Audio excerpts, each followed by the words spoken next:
Hello guys, कैसे हैं आप सब लोग। लेवल अप के एपिसोड 52 के साथ हाजिर हूँ। लास्ट एपिसोड के एंड पे हमने देखा था जिन्वू और रियोजी गोटो के दरमियान एक फाइट हो रही होती है। रियोजी गोटो जिन्वू के मुस्कुराने की वजह से काफी ज्यादा गुस्सा हो जाता है और अपने ब्लड लस्ट मूड में चला जाता है, जिसकी वजह से जिन्वू कहता है अगर ये इसी तरह अपने ब्लड लस्ट को बढ़ाता रहा तो मेरे पास विंडो ओपन हो जाएगी और इसको मारने के अलावा मेरे पास कोई रास्ता नहीं बचेगा। गोटो बड़ी स्पीड के साथ जिन्वू पर अटैक करता है, लेकिन जिन्वू जल्दी से उसके हाथ को पकड़ लेता है बजाय उसकी कलाई को पकड़ने के, और साथ ही वो मुस्कुरा रहा होता है। जिन्वू गोटो से कहता है अगर मैं थोड़ा सा भी स्लो होता तो तुमने तो मेरी आंख ही निकाल दी थी। गोटो भी जिन्वू की तरफ देखकर हैरान होता है और कहता है इसने मेरी रिस्ट को क्यों नहीं पकड़ा, इसने मेरे हाथ को क्यों पकड़ा है। अगर ये मेरी कलाई को पकड़ता तो ये मैच खत्म हो जाता और ये जीत जाता। जिन्वू हंसते हुए उससे कहता है मैंने तुम्हारे हाथ को इसीलिए पकड़ा है क्योंकि मैं भी नहीं चाहता कि ये मैच खत्म हो, और मैं ये अच्छी तरह से जानता हूँ कि तुम भी इस मैच को इस तरह खत्म नहीं करना चाहते। साथ ही वो दोनों बहुत ज्यादा गुस्सा हो जाते हैं और अपनी पावर्स को रिलीज करते हैं। उनकी पावर्स को रिलीज होते देखकर युनहू और चाहिन भी बहुत ज्यादा हैरान हो जाते हैं। जिन्वू और गोटो अपनी फुल पावर्स के साथ जैसे ही आगे बढ़कर फाइट करने लगते हैं, उसी वक्त उनके अपने अपने साथी आगे बढ़ते हैं, उनको पकड़ लेते हैं। जिन्वू को चाहिन और युनहू ने पकड़ रखा होता है, जबकि गोटो को भी उसके गिल्ड के बंदे पकड़ लेते हैं। जबकि गोटो की गिल्ड का एक हंटर उन दोनों के दरमियान आइस के बड़े बड़े क्रिस्टल्स बना देता है ताकि वो एक दूसरे तक न पहुंच सके। व्हाइट टाइगर गिल्ड के मास्टर जिन्वू से कहते हैं हमें इस मैच को यहीं पर खत्म करना होगा। 4 दिन बाद इस बंदे ने हमारी रेड को लीड करना है जो कि जेजू आइलैंड पर जाने वाली है। अगर तुमने इसको जख्मी कर दिया तो फिर हम क्या करेंगे। युनहू जल्दी से हानिकावा से कहते हैं अपने मास्टर को बोलो इस मैच को यहीं पर खत्म कर दे, हमारी आज की प्रैक्टिस सेशन यहीं पर खत्म होगा। हानिकावा से कहती है ठीक है मैं अभी कहती हूँ। जिन्वू भी थोड़ा सा शांत हो जाता है। युनहू से कहते हैं क्या मैं इंटरफियर तो नहीं कर रहा। जिन्वू कहता है नहीं कोई बात नहीं, तुमने ठीक किया। महादुंग जिन्वू से कहते हैं तुम तो काफी ज्यादा अमेजिंग हो, तुम तो गोटो के साथ टो टो फाइट कर रहे थे, तुम तो वाकई में एस रैंक कहलाने के लायक हो। महादुंग आगे बढ़ते हैं और जिन्वू से कहते हैं तुम्हारी बॉडी तो बहुत ज्यादा हार्ड है, मेरे पास बहुत सारे मैजिशियंस हैं, अगर तुमने अभी तक किसी गिल्ड को ज्वाइन नहीं किया तो मेरे गिल्ड में आ जाओ, मुझे तुम्हारे जैसे असैसिन की जरूरत है। उसी वक्त ऊपर से चोईजोंग बोलता है और कहता है मास्टर महादुंग ये एक मैजिक टाइप हंटर है, कोई असैसिन नहीं है। महादुंग से सुनकर वो भी ज्यादा हैरान हो जाते हैं।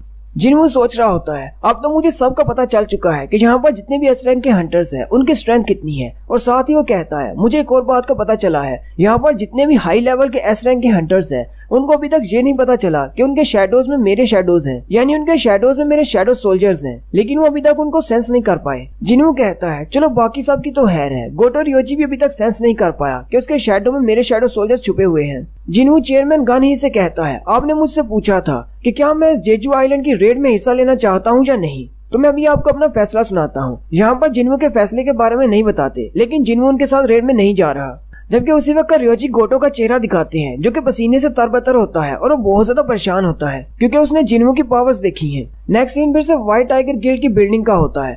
मास्टर युनहू अभी भी अपने ऑफिस में बैठे होते हैं और यही सोच रहे होते हैं क्या ये वाकई में पॉसिबल है कि कोई ऐसा हंटर जो कि मुसलसल ग्रो करता है। जिन्वू को डबल अवेकनिंग मिली है लेकिन वो ग्रो करता जा रहा है। लास्ट टाइम जब मैं उससे मिला था उसकी स्ट्रेंथ उससे भी बढ़ चुकी है। मास्टर युनहू कहते हैं मुझे नहीं लगता कि उसकी प्राइस क्या होगी क्योंकि वो बहुत ज्यादा पावरफुल है। मैं तो उसे अपने हंटर गिल्ड में लाना चाहता था लेकिन ये अब नामुमकिन लगता है। मुझे लगता है शायद मुझे अपने प्लान बी को इनिशिएट करना होगा। वो जल्दी से अपने मोबाइल में देखते हैं जेजू आइलैंड पर जाने वाले हंटर्स की लिस्ट जारी की जाती है, लेकिन मास्टर युनहू ये देखकर बहुत ज्यादा हैरान हो जाते हैं क्योंकि उस लिस्ट में जिन्वू का नाम नहीं होता। इसका मतलब यह है कि जिन्वू उनके साथ जेजू आइलैंड की रेड पर नहीं जाने वाला। रियोजी गोटो अपने गिल्ड के 11वें एस रैंक के हंटर्स को कॉल करता है और कहता है हमने जितना सोचा था यहाँ के एस रैंक के हंटर्स उससे भी ज्यादा पावरफुल है। वो अलग बात है कि सारे एस रैंक के हंटर्स पावरफुल नहीं है, लेकिन एक है जो कि बहुत ज्यादा पावरफुल है। उसका नाम संग जिनवू है और उसे अभी अभी रीवेकनिंग मिली है और वो एक एस रैंक का हंटर है।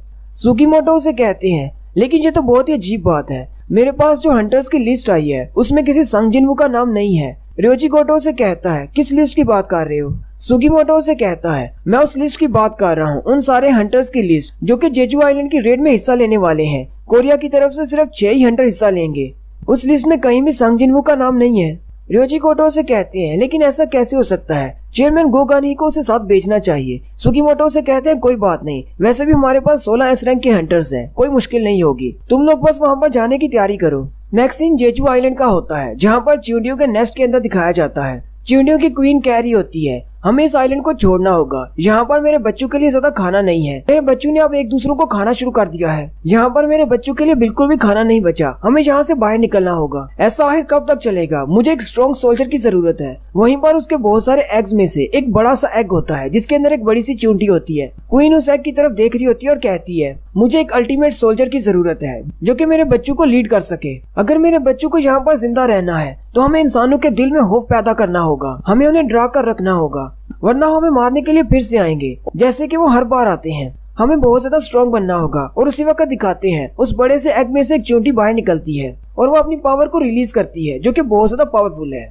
नेक्स्ट सीन जिन्हू के अपार्टमेंट का होता है। जिन्हू अपनी मॉम को लेकर घर पर आता है। जिन्हू क्योंकि काफी दिन तक डीमन कासल में था इसलिए पूरा घर गंदा हो चुका होता है क्योंकि जिन्ना ने बिल्कुल भी सफाई नहीं की होती। मॉम से देखकर बहुत ज्यादा हैरान हो जाती है और कहती है, 4 साल की नींद के बाद घर पर आकर सफाई करना अच्छा लगेगा मुझे। मॉम हंसते हुए उनसे कहती है, चलो हम सब लोग मिलकर सफाई करते हैं। फिर वो तीनों सफाइयां करना शुरू कर देते हैं। मॉम उनसे कहती है, हमारा घर तो काफी ज्यादा पुराना हो चुका है, हर जगह से गंदा हुआ पड़ा है। जिन्हू उनसे कहता है, जब से हम लोग बच्चे हैं तब से हम लोग इसी घर में रह रहे हैं, इसलिए ये ऐसा है। साथ ही जिन्हू की मॉम जिन्हू से कहती है, जब मैं 4 साल तक सो रही थी क्या इस दौरान तुम्हें अपने पापा के बारे में कुछ पता चला? जिन्हू थोड़ा सा उदास हो जाता है और मॉम से कहता है, नहीं मुझे पापा के बारे में कुछ भी नहीं पता चला।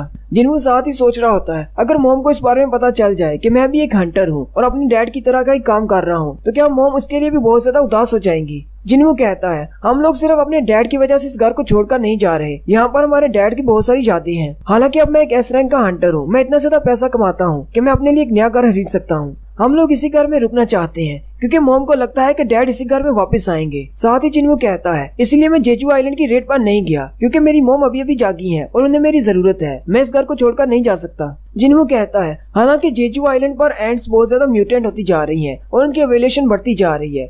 कोरिया ने वहाँ पर 3 रेड्स की थी और तीनों रेड्स के दौरान उन्हें मुख्तलिफ तरह की चींटियां मिली थी। पहली जनरेशन अलग थी जबकि दूसरी उससे भी अलग और तीसरी उससे भी ज्यादा इवॉल्व थी। क्योंकि रेड शुरू होने में ज्यादा वक्त नहीं है इसलिए टीवी पर सिर्फ यही न्यूज चल रही है। उन चींटियों के बारे में बताया जा रहा है कि वो चींटियां कितनी ज्यादा पावरफुल है। जिन्हू अपने मोबाइल पर सोशल मीडिया को चेक करता है तो जिन्हू के बारे में बहुत सारे कमेंट्स होते हैं। क्योंकि जिन्हू इस रेड को ज्वाइन नहीं कर रहा इसलिए बहुत सारे लोगों के जहन में ये सवाल होता है, आखिर जिन्हू इस रेड को क्यों ज्वाइन नहीं कर रहा? क्या उसमें बहुत ज्यादा एटीट्यूड है कि वो इस रेड को ज्वाइन नहीं करना चाहता क्योंकि वो इस रेड को मामूली समझ रहा है, या फिर वो वाकई में एस रैंक का हंटर है ही नहीं, वो अभी भी वीकेस्ट हंटर है, वो एक ई रैंक का हंटर है इसलिए वो डर कर भाग गया है। जिन्हू गली में चलता हुआ जा रहा होता है और कहता है, मुझे इन सारे हेट कमेंट से कोई फर्क नहीं पड़ता, लेकिन पता नहीं जिन्ना क्या रिएक्ट करेगी। उसी वक्त जिन्हू को जिन्हो की कॉल आती है। जिन्हू उससे पूछता है, क्या तुम अभी भी होटल में रह रहे हो? जिन्हो से कहता है, नहीं, मैंने अपनी मॉम को कॉल की थी और मेरी मॉम ने मेरे रहने के लिए एक प्लेस का अरेंज किया है और हम लोग इसी जगह को अपना ऑफिस बनाएंगे। अगर तुम देखना चाहो तो आकर देख सकते हो। जिन्हो जल्दी से उस जगह पर चला जाता है। जिन्हो से कहता है, अगर हम अपना एक गिल्ड स्टार्ट करने वाले हैं तो हमें एक ऑफिस की जरूरत पड़ेगी और ये वाली जगह तो आपके घर से भी ज्यादा दूर नहीं है। जिन्हो से कहता है, ये कुछ ज्यादा बड़ी नहीं, सिर्फ हम दोनों के लिए। जिन्हो से कहता है, सिर्फ हम 2 लोग नहीं है, एक गिल्ड शुरू करने के लिए हमें 3 लोगों की जरूरत है। जिन्हो कहता है, इसका मतलब हमें एक और हंटर को रिक्रूट करना होगा। साथ ही जिन्हो सोच रहा होता है, मेरे पास एक हंटर है जो कि इस पोजीशन के लिए बिल्कुल परफेक्ट रहेगा। साथ ही जिन्हो से कहता है, एक और बात है जो मुझे तुमसे करनी है, एक फॉरेनर हंटर है जो तुमसे मिलना चाहता है। जिन्हो से कहता है, वो कौन है? जिन्हो अपनी जेब से उसका कार्ड निकालता है और कहता है, वो 17 सितंबर तक यहीं पर रुका हुआ है, वो तुमसे मिलना चाहता है। जिन्हो जैसे जिन्हो के हाथ से बिजनेस कार्ड लेने लगता है उसी वक्त उसे कुछ महसूस होता है और जिन्हो जल्दी से अपने शैडो एक्सचेंज स्किल को इस्तेमाल करते हुए अपनी गली में चला जाता है। ये देखकर जिन्हो बहुत ज्यादा हैरान हो जाता है क्योंकि जिन्हो के सामने एक शैडो सोल्जर खड़ा होता है। जबकि जिन्हो उस शैडो सोल्जर की जगह पर चला जाता है उसी वक्त गली का सीन दिखाते हैं। एक पागल हंटर एक लड़की के गले पर चाकू रखकर खड़ा होता है और उस लड़की से कहता है, अगर तू चिल्लाई तो तू यहीं पर मरेगी। तुझे पता है ना कि इस गली में कितने ज्यादा लोग मरे हैं। वो लड़की आगे से रो रही होती है और कहती है, प्लीज मुझे छोड़ दो। वो हंटर उसे कहता है, मुझे ये नेबरहुड बहुत ज्यादा पसंद है क्योंकि यहाँ पर किसी को भी मार दो, किसी को फर्क नहीं पड़ता। उसी वक्त जिन्हो उसके पीछे खड़ा होता है और उसे कहता है, मुझे भी ये नेबरहुड बहुत ज्यादा पसंद है, लेकिन मुझे समझ नहीं आ रही तुम ये सब कुछ कर क्यों रहे हो। वो हंटर पीछे की तरफ घूमता है और जिन्हो से कहता है, अब क्या तू मुझे यहाँ पर लेक्चर देने के लिए आया है? मेरे पास कोई भी रीजन नहीं है, मुझे बस ये करना पसंद है, मैं तो मजे के लिए ये सब कुछ करता हूँ। और साथ ही वो जिन्हो पर अटैक करने के लिए आगे बढ़ता है और जिन्हो के कंधे पर हाथ रख के कहता है, जब भी मैं अपने आप से किसी कमजोर चीज को देखता हूँ तो मेरा दिल करता है कि उसको मार डालूं।